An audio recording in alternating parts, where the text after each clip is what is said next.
sure that we're doing stuff. I mean, it says we're live, and you're still trying to make sure you're doing stuff. Well, I changed the channel destinations, and so I just want to make sure that they're going to the right places. Wow, this is a great opening. You're doing well in this hosting. I know, right? Hey, Yeah. we're good. Let's go We're live. good, Terry. Let's go live, and let's make sure all the technical stuff is right before we say anything. Hi, everybody. My double checking nature came into play, and I had to double check. Yeah, You have a double checking nature. I have a double chin. Good morning. Good to see you. How you doing, Terry? Actually, I'm really good. I'm really good. It's been a good couple of days for the old Francis household. It's this, by the way, is affectionately known as Hate Week in Alabama because Tennessee plays Alabama on Saturday, and for some reason, I gotta say, I'm kind of surprised that I'm not seeing a waterfall of orange splayed across the screen.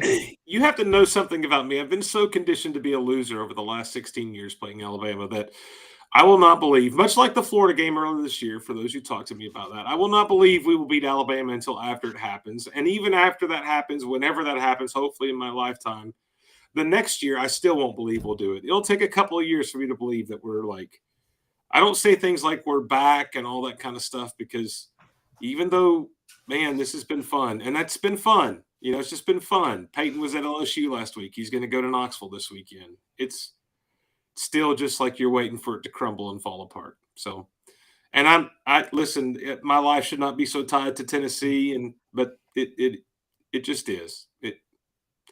Especially that's gotten worse since I moved to Alabama, by the way. That's gotten worse. I will tell you, if we win,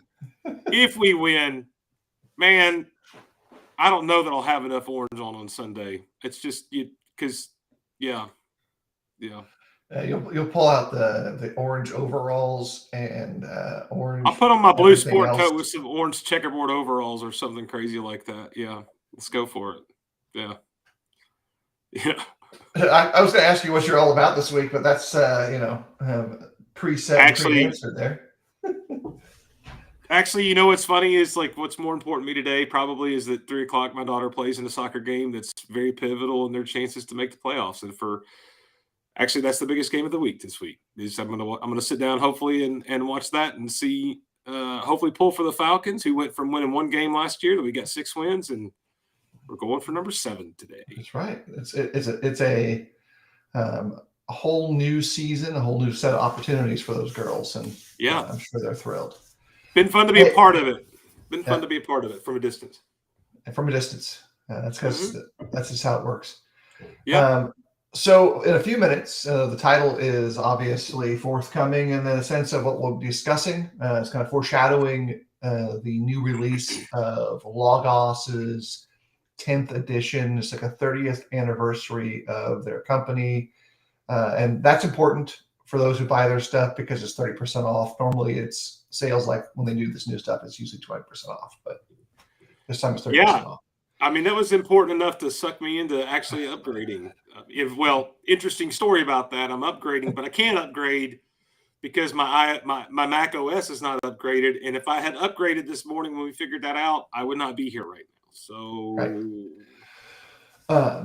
but we're going to spend about 25 minutes in a second just kind of breaking down some of the new things. I've had access to the upgrade for about, I don't know. How does that work? How did you get into the behind the scenes?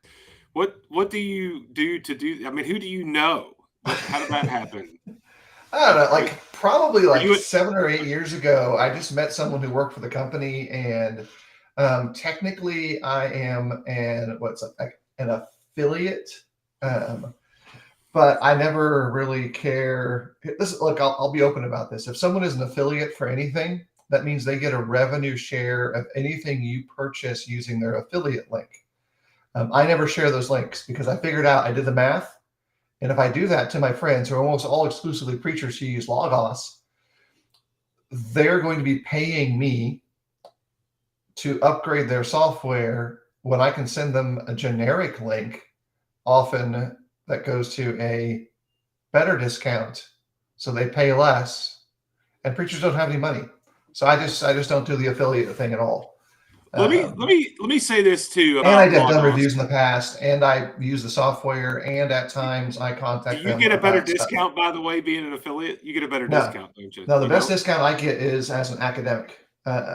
So I'm in school, and that gives me the best discount I know of to purchase Logos stuff, because it's if stuff's on sale, they add your academic discount on top of that. So I need to be using my daughter's discount. That's what you're telling me, is I need to be like saying, "Hey, this is hers." Anyway, I don't do that. I don't know Here's the the answer to thing. that question. Here's the thing I will say about Logos that I've always appreciated. I've mentioned this before.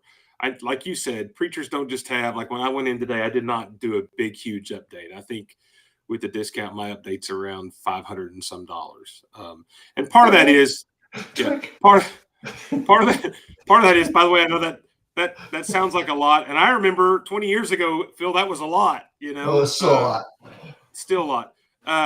I really wanted to, by the way, upgrade to this is one of the things you have to watch. I wanted to upgrade to, I think it was like the platinum package, and largely because in the comparisons, you can get the complete pillar set. And here's the thing I'll just say about that is just don't get sucked in that way. Go a cheaper package, because you're going to get a lot of stuff in the big packages you're going to end up not using. And you know that's true, Phil. Mm-hmm. One of the things you need to do is get the lower packages. Don't always go to the basic, but look what you get and go to the lower packages, and then add things that you actually want. Like if I want the pillar set, I can add them as I go through those books. Paul, speaking of his own here, I think he's begging to come on. Yeah. If you want to talk Logos, we'll answer questions. Yeah. So send us a private message. Yeah. So, but here's the other thing I like about that. That's my first advice: is go with a package you can afford. Don't stretch yourself. And then add what you actually want, because there's a lot of fat that can be trimmed from the big packages. You and I have said that before. So the second thing is this, real quick. They offer payment plans. And so, and I just throw that out there, like that's not something we probably enjoy to do. Sure, we'd rather pay for it up front. But especially if you're a young guy that, you got young kids, money's tight. You can't afford to pay $500, $900, but you might be able to afford like $85 a month. Like that, so I think the payment plan for the 500 package with the 30% off was like around $85 a month. Yeah. Most of us could figure out a way to do that. It's worth the money is what I'm saying for the next 6-7 months. If you can find that in your budget and they're helping you out, take the help. I think that's one of the things that needs to be pointed out, Phil. Now go ahead. Yeah. So here's 2 quick things with that. Like, let's say you don't have it all. I'll just put it this way. Your options are to either get the full feature set and all their free stuff. That's a great value. And then incrementally add books as you need them when you're adding a particular class. Like you're going to teach Deuteronomy, add 2 or 3 commentaries on Deuteronomy. And eventually what happens is you get 2/3 of a commentary set, and then they will very often give you an incredibly small price to finish out your set. And they'll send you an email and say, "Hey, I noticed you had X amount of this. Would you like to finish your set?" They're also very good about that. If they put a set on sale and you own a portion of it, they don't charge you the full price. They discount you what you already own. So make sure. Right. Logos, in that sense, is one of the more financially fair companies I've ever dealt with, Phil. Yeah. On this issue. And it's not like these books behind me. If I had 4 books from one set and the set went on sale, they didn't discount me those 4 books at the publisher like Logos does. From that standpoint, it's great. So maybe just get that full feature set that gives you Sermon Manager, Sermon Builder, all of the interoperability of any material you put into it. And the second thing to consider is really, if you're going to buy up to Silver. Silver gets you full access to all of those platforms and generally has the highest ratio of usable information in their commentaries, data sets, etc.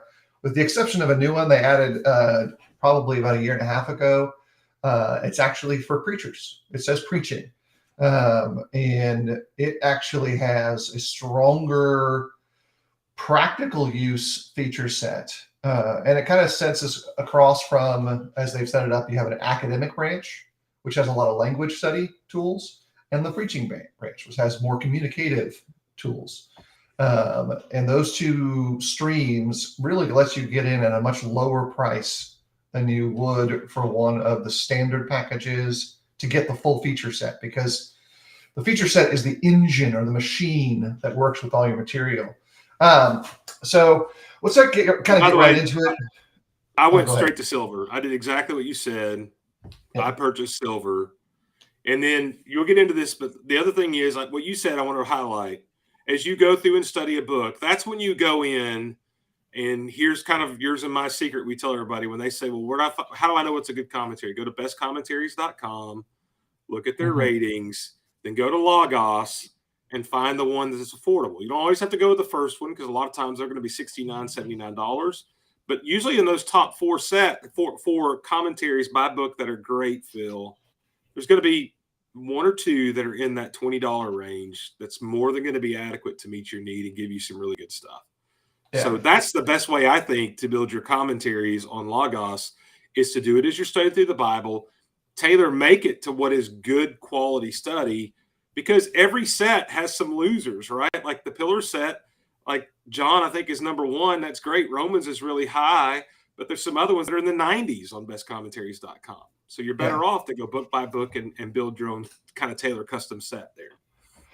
And what will happen is eventually you'll recognize authors. The longer you preach, the longer you study. Like, oh, that's a good author. I've read what they've written on other subjects. So that's probably going to be at least good, not great. And then reach out to other folks who have maybe a different level of academic background than you do. Talk to some professors, talk to some other preachers, and say, hey, what have you read in this that you liked, and why did you like it? Not just what you liked. Always ask why. Why would I want to read this one too? Because we like stuff for all kinds of reasons. Right. So either get that feature set or get silver. That's a great stepping stone into Logos. But then they also, have a number of things that come in the free space. The engine that they're using now for their software is core to all of their stuff. And so even if you don't buy the full feature set, a lot of these things will function in iOS with the free version of Logos 10 that will come out probably within 60 to 90 days. Let's talk about the iOS real quick, because one of the frustrations I've had, and this is one of the things I think that you're saying with 10 is going to be different. One of the frustrations I've had with the older version that I have of the iOS, by the way, because like Mark, I've been on 8. I skipped 9. I'm upgrading to 10. One of the frustrations I have on the iOS is it did not, at least with 8, it did not interact the way that the desktop version does. And what I mean by that is you essentially, on the version I have, can only have one resource open on your iPad at a time, and had to switch actual pages within the app in order to see that. Now, what I'm understanding from you is that has shifted on this version 10. Is that correct? So yeah, you can do a couple of split screen views as recent as Logos 9 iOS app.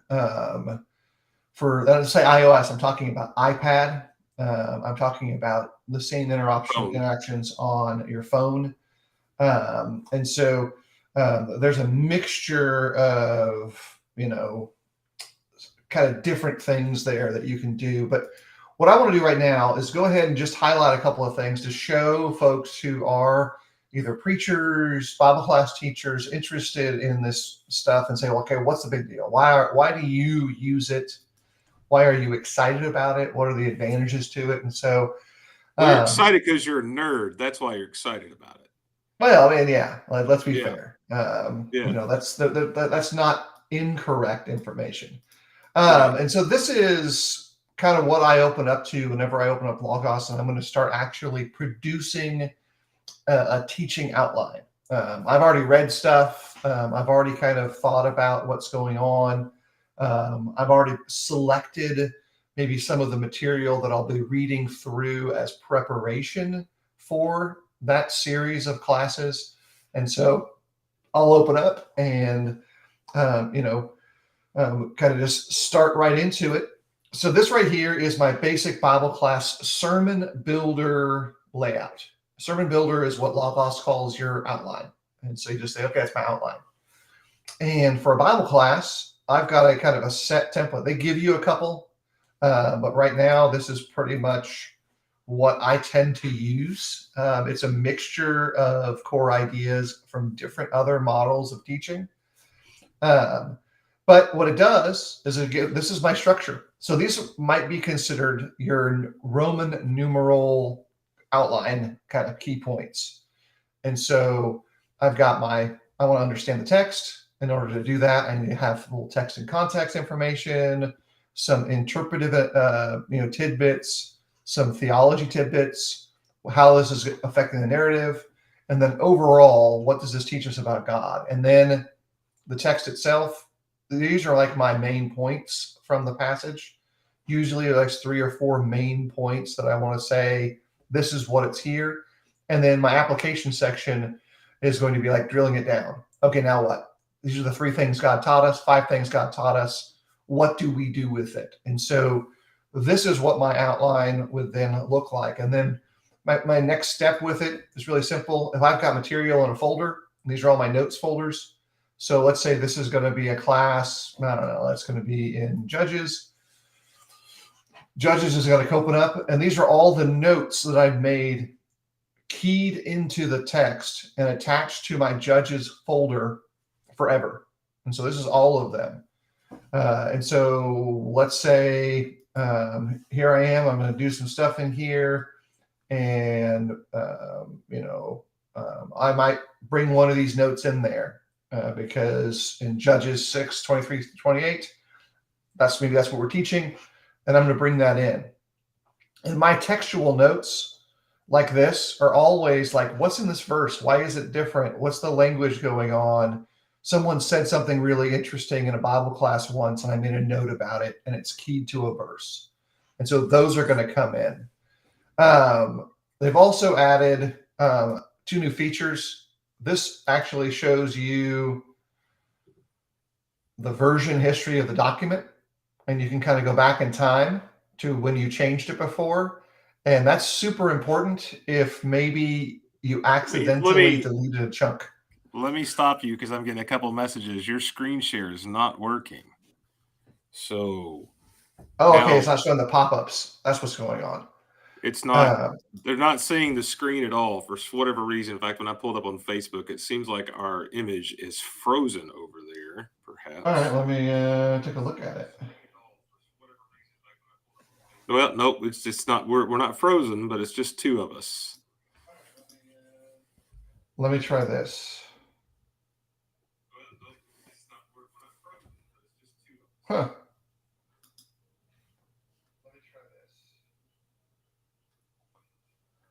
See if that's working.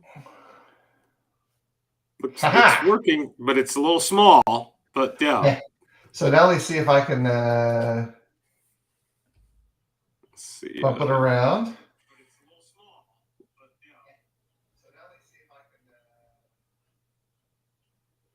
All right, let's see. We got to wait on the delay here to see if it's working.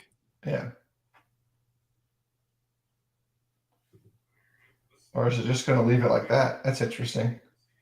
It looks like we're stuck with just the way things were. I think you did it.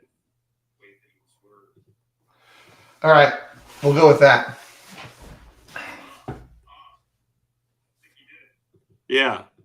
Mark Russell approves. He gave me 3 thumbs up. I don't know how he can do that because he only has 2 thumbs, but well, we don't know. We don't know the answer to that question. Yeah, he's Mark Russell. All right, so that's cool. Thanks, guys. I can only see what I can see, so appreciate it. All right, so getting back into the things, there are a series of steps you can do. We got to start all this over all over again. What was that? We got to start over all over again. We'll do it real quick. Yeah. All right, so this is what your Bible class outline would look like. This is called Sermon Builder in Logos, but you might call it an outline. You open up your file and you can pick your template. Bible class for this. This is my flow. You can read those on your own. I've already talked about it once. We're going to do it a second time. Somebody's nerddom is sticking out with this flow, by the way, I have to say. Whatever. So I'll attach it to a book. In this case, let's say it's Judges. Version history. This is something that's new. And I've heard people say about this before, like, hey, maybe they accidentally deleted part of their outline on a different device. Well, now you have a complete version history available for it, and you can go back to the earlier versions and restore it. Now, it's like how Apple does with their pages, the ability to go back and revert to old versions. It's auto-save to a certain degree, so that's a really big thing. Feature I love. Yeah, love that. Yeah, so if you've never used it before, boom, you're gonna like it. This one's really neat too. This function has already existed elsewhere in Logos, but what they've done now is made it a little bit more accessible. And it's one of maybe 3 really great upgrades in the functionality size. Like, this makes it function a little smoother, a little cleaner. Let's say you want to quote about grace or any other topic, and people can suggest a kind of idea or topic, and I'll pull another one up. It's going to give you, by virtue of a mix of availability, authenticity, and popularity, a quote on that subject. That means A, it's available in your library or the public library. It's genuine. It actually is something attributable to an individual, and it's been used elsewhere. Like, it's known quote. So here's one by A.W. Tozer, and boom. You pull it right in. It's there. It's formatted for you. And if you own or not own the source, it'll tell you where they got it from. So that's a big deal for folks who are like, sometimes you have these old quotes that you had in your notes and you're not quite sure where it's from. Someone said it in a sermon somewhere and you wrote it down, but you didn't get the full citation. That can be a solution to that challenge that sometimes exists when you're trying to repeat, hey, someone else said that really well. Where did they get that from? Here it goes. So on a functionality side, that's a big kind of speed benefit, which keys into the fact that Logos 10 across your device, whether it's iOS, macOS, PC, is supremely faster now. Like, it just is incredible. You can totally tell the difference. No matter where you're using it, it's now faster. I've used them across a couple of devices. I've got a super old MacBook Air that I think it's like a 2011 MacBook Air, like maybe the second generation of those out. It's faster than the Pages application. Like, Apple's own word processing program is slower on that computer than Logos is. So I think that's something that's kind of important there, a benefit for folks. Let me add this too. This is kind of a really neat aspect of it, which is probably for a lot of folks going to be very, very transformative in the way in which they use their entire library. Logos's benefit for me is that I can search my whole library and say, oh, this is where I have this resource and it's specific to this. And, I would like to make use of this thing. Well, Logos now lets you do this. Kaufman, as an example, is publicly available. That is, you don't have to own Kaufman's commentary series to make use of it. You can get it on the internet. Well, now Logos will let you go into your library search space and count it as a print item. You can do that with Kindle products as well. You can say, hey, I have access to this. I either own it or I have unlimited access to this resource. All right, so now it's in your library. Well, then now what? Well, now whenever you go and search for anything, let's say we're going to go up to our passage guide here, and I'm going to go back into Judges. open up Judges, and it opens up your commentary lists. And I think Judges by Kaufman might be before that time frame. You're going to get results from all of these different items, and if they're kind of already keyed into your database, they're going to pop up, and you can click on them. It'll open up, hey, and say, this is where this resource is. You own this resource. Maybe you go out there and look at it. It's got a note about this first. And so now your whole library is print and not in print, like digital stuff. It's already going to show up. Now, here's the next neat thing. Let's say we go search for something. I own some Kindle editions of a couple of books that I use from time to time that either were significantly cheaper in Kindle or they were just simply not even available. One of them is by Everett Ferguson. It's a 2-part volume on the church and its work. And I'm going to bring in a quote from that text. And so I've got this quote that I'm about to pop in here that I pulled out of that. And there's that quote. That's a recipe, not the right quote.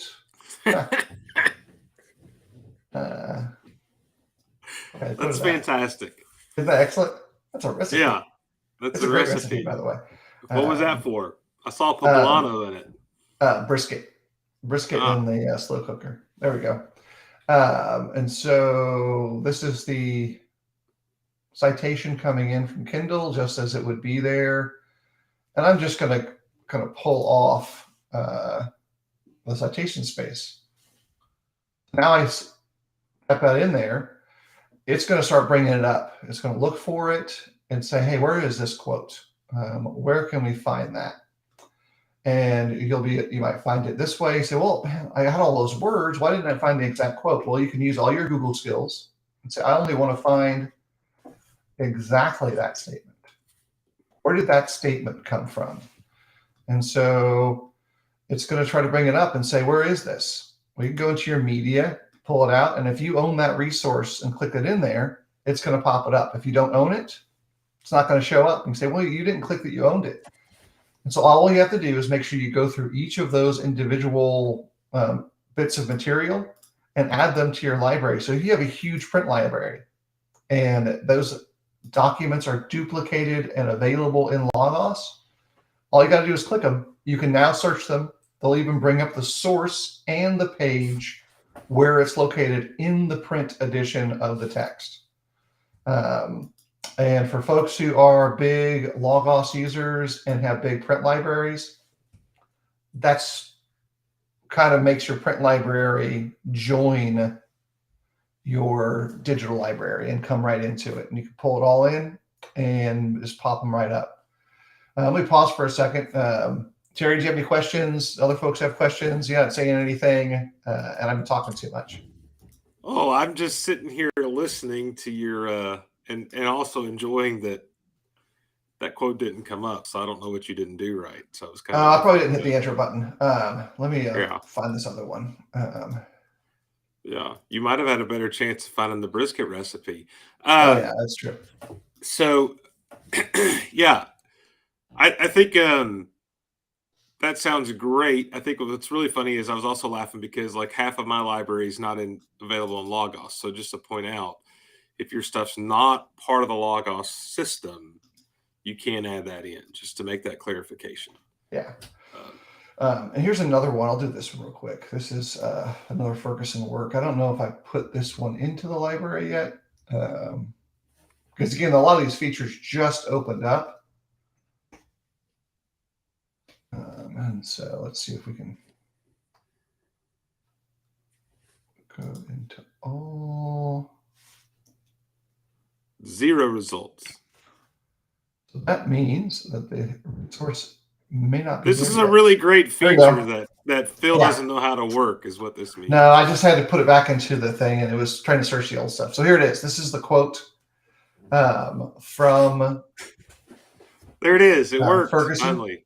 Notice that gives you its page, how often that full quote, and this is a long quote, pulls it right in, shows you everything that's there, and it tells you, hey, where it's found. It's one of your print books. Go look there on your shelf. In this case, it's a Kindle book for me. Here's some neat uses of it that I think would be of use to folks. Let's say you're in college or you're near a public library or a church's library, and the church has a big print library. You can put all those into your Logos library, pull them up, and use them just like you would a Logos resource in this regard. So now it shows you the quote that you're looking for. You say, what's the big deal about that? Very often, old manuscripts, other books, things that like you're reading someone else's article from a bulletin somewhere, and they say, hey, such and such says such and such, and you want to know where that was. You just copy that quote, throw it in. You don't need to know what book it came from. If you own the book or you have access to the book, you can now search for it through Logos. And that's a really large advantage for folks that maybe don't want to spend a lot of money on Logos because they've got a very large print library available to them. And so you can now buy the feature set, don't have to buy a lot of the print library, and you get the best of both worlds. You may not even need to sell off your old print library because, again, you can now kind of quote from this page. And it's a neat little shift. I knew you were going to get to the whole sell your books thing before long. Yeah. Maybe you don't have to. Like, now you don't have to if you don't want to. That's an advantage too. Like, hey, if you like your print books, you get to keep your print books. And I think that's something that I was not expecting a company to do at this point, because you would think it's in their favor to get you to buy books. But this feature, to a certain degree, reduces the impetus to sell off your print library and buy digital books.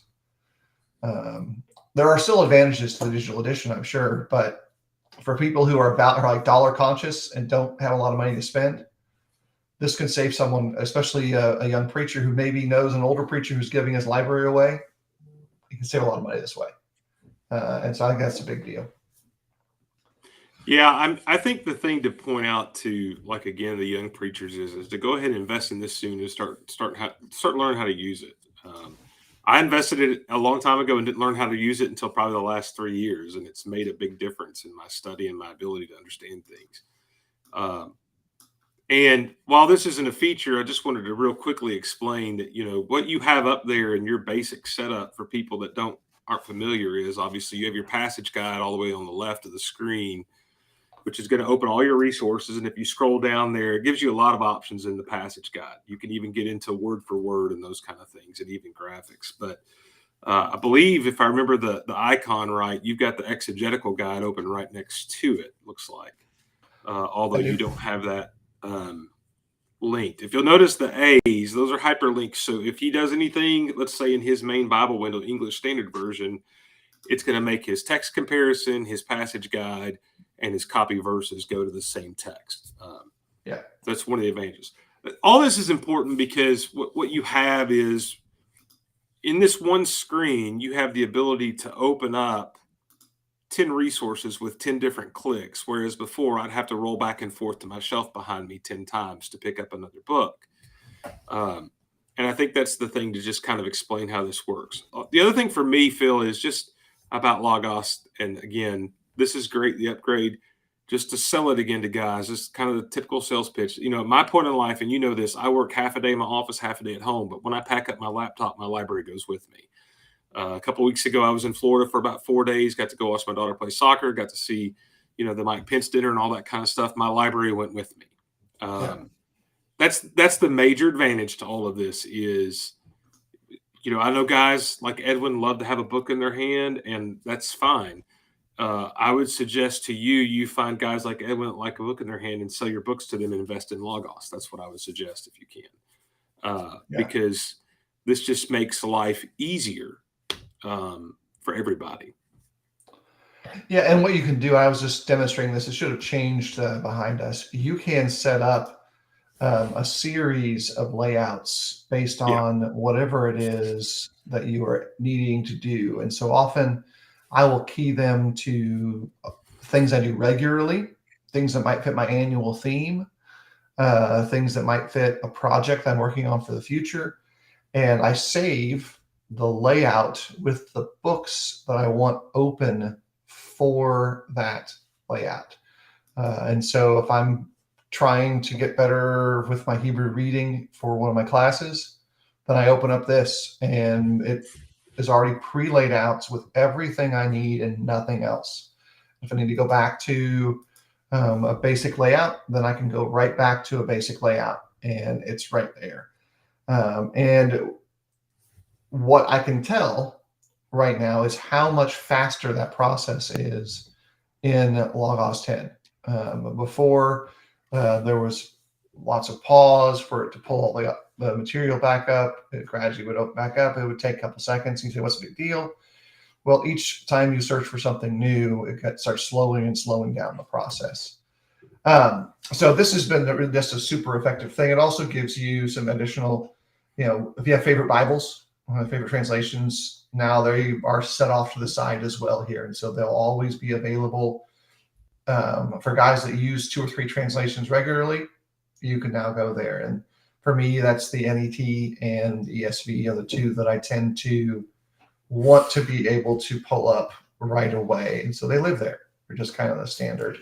Well, the other thing you can do is when you set things up, I a lot of times will have, you can order according to priority your translations. And so if you click in your box there, I don't know what your order is, but you can just use the arrow buttons to shift between translations in the same passage if you want a bigger window. Yeah. You can do that in your commentaries too. You can go to your library and you can prioritize which commentaries you want to use more often. And you can have one window open of just commentaries, and just if it's linked to the text, you can just use your arrow buttons to cycle through on the desktop.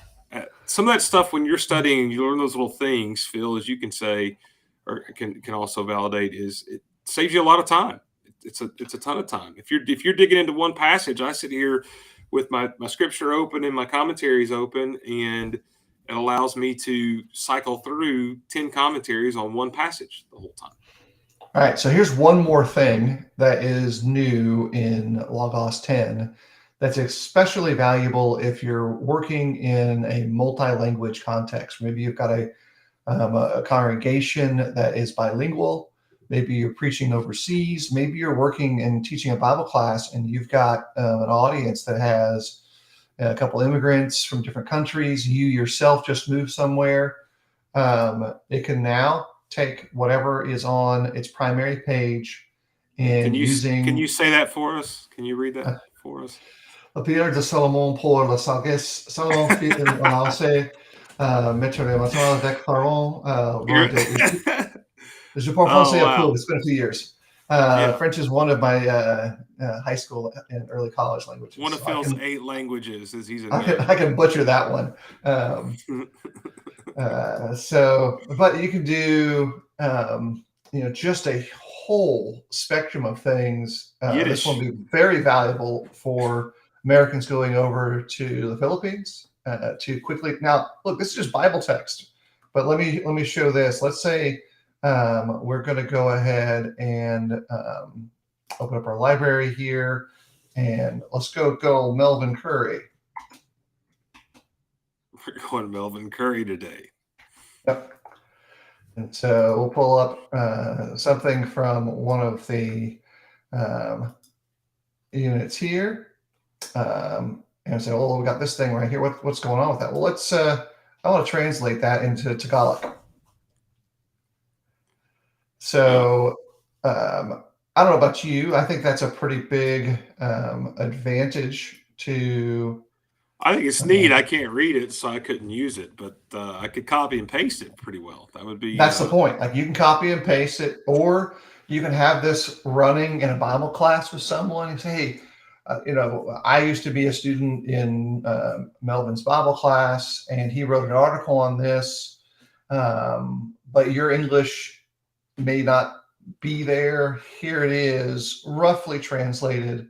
And this is not Google Translate. This is an academic translation source, and so it's maybe a little bit more detail specific in some areas. Steep L So, is what it is. so quickly to answer Paul Hammonds, there was at one time you could purchase the lecture set. I do not believe it is available anymore, and they have not added to it for a couple of years. But I think you can still purchase it on Logos. You can get all the way but they up to but they've not added it. no. And so what's happened is you can get all the way up to I think like early 15? 2000. Is it early 2000s?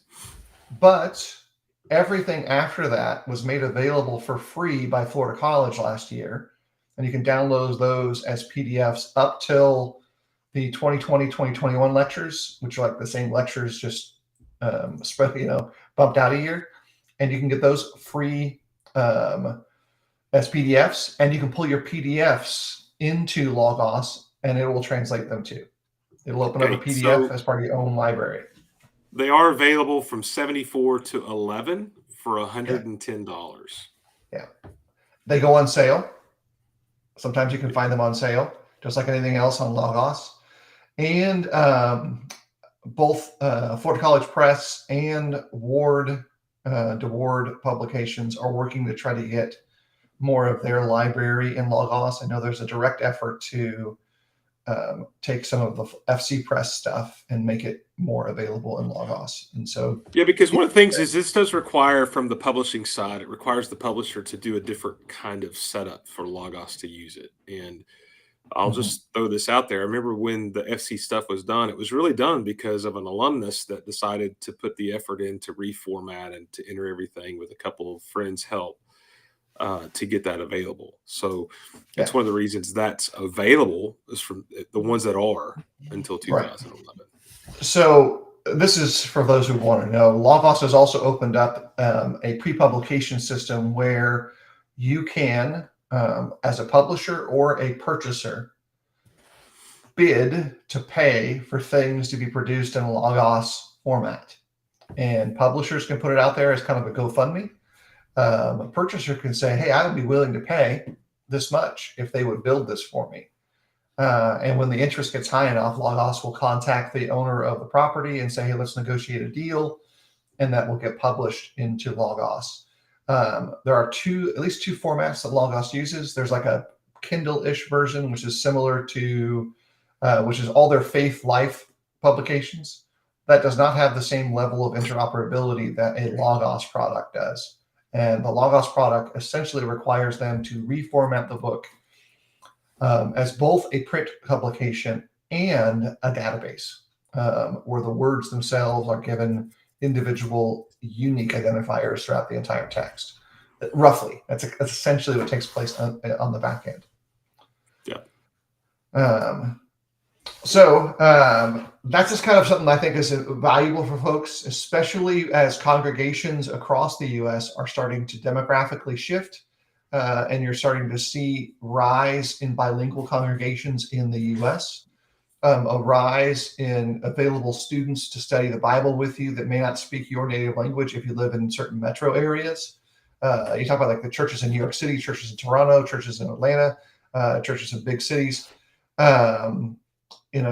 Those are, I think, some great values. I think this is the link Terry just sent over to me that should get you all of the last 6 or 7, maybe even 10 years of lecture books in PDF format.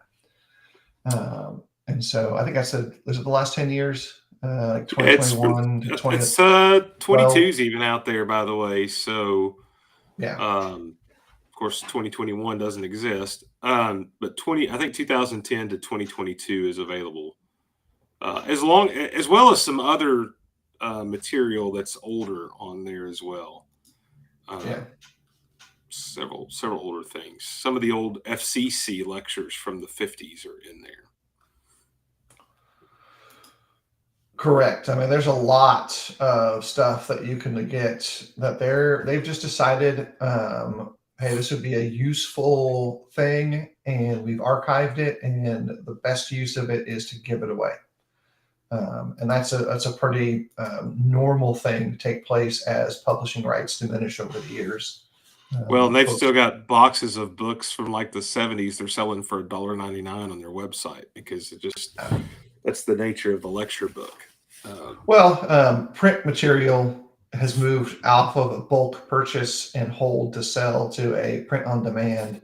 Correct. And I think the entirety of Florida College's archives of print stuff, they're trying to shift off of that, store it, to print it It's a in small storage nightmare. batches.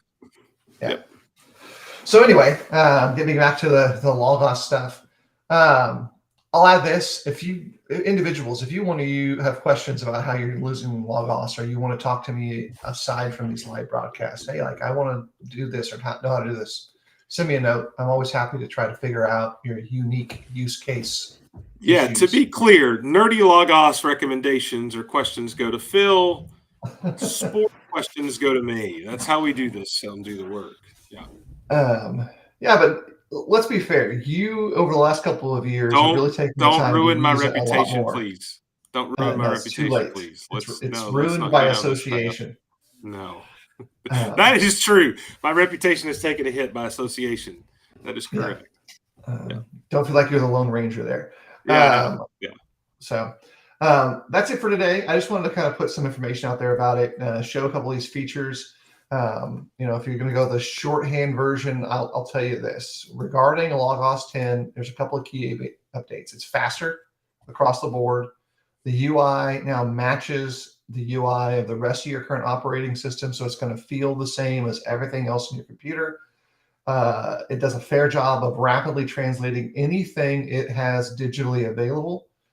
Its search feature reaches farther than it ever did before, because you can go actually into your print library. If they own a digital license to it in Logos and you have the print book, it can search for you inside your print library and say, look on this page in your book, in essence. The quote feature is really valuable for speed. If you're trying to put together a quick kind of a illustration or note and you can't remember where you found it. And I'll say this negatively: the search feature, on the one hand, reaches farther than it ever did before. There are aspects of it that don't function the way that I would like them to function. The way that they've kind of built it is you have to use their formatting, which is different than anybody else's formatting, to find where things are. And so on a personal level, I would like it to function just more like Google does, how their Boolean search system works, where you just throw some quotes and it looks for any instances of that in your library. Logos's searches function doesn't really do that well. And so I'm not upset about it. It's just like, I wish it would be easier to use on a regular basis. There's a lot of other cool stuff to it as well. But if you have questions, let us know. We'll talk to you next week with other stuff. Terry will probably be really, really quiet. It'll be Tuesday. I'll be over whatever happened by then. I doubt it. Whatever happens, you're still going to be talking about it. Nah. Not here. I'll be doing the work. True. All right, folks. Take care. Have a great day. We'll talk to you later.